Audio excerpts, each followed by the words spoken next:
out before it starts. Thank you. Thank you very much.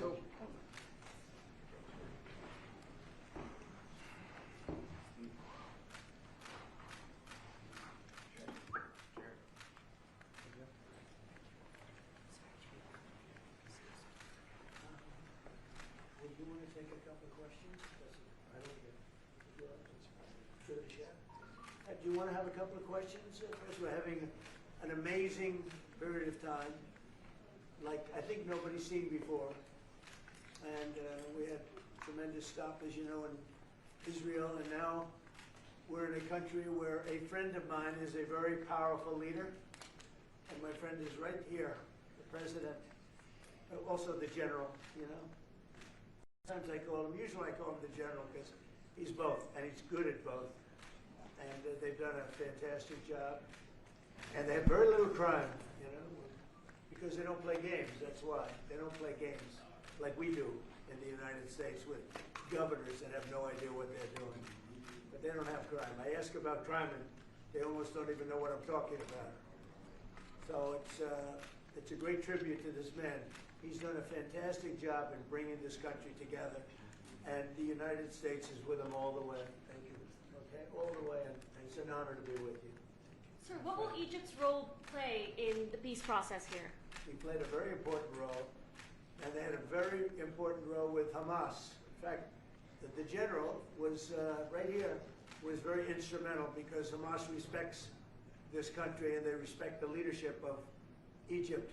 So you played a very important role. I appreciate it very much. Thank you. Thank you. President Trump, in Israel just now, you were talking about a possible Iran peace deal. You said, we are ready when you are.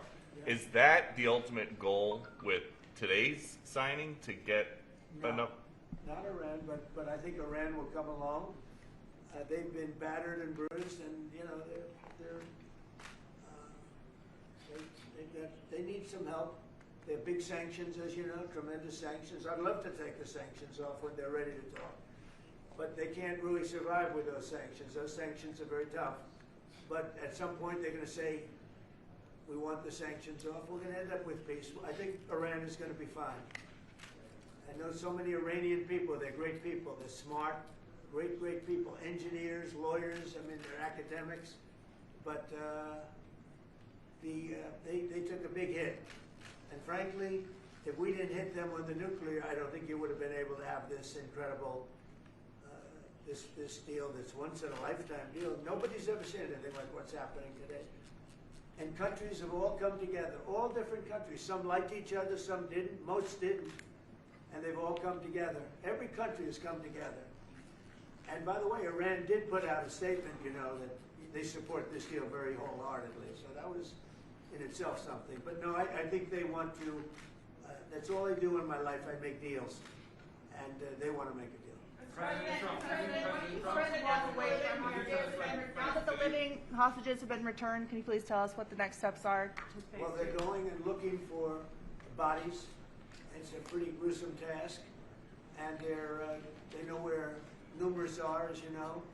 I guess 5 or 6 are in yet now, but they're looking for bodies. They know the areas, and they search parties out, and they're doing it in conjunction with Israel, and they're going to be finding quite a few of them.